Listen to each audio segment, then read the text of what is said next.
আসসালামু আলাইকুম আমার দর্শক।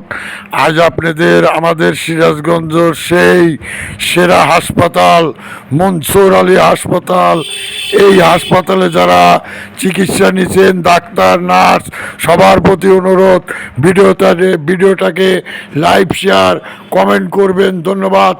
আসাদ কবিরাজ, আসসালামু আলাইকুম। No says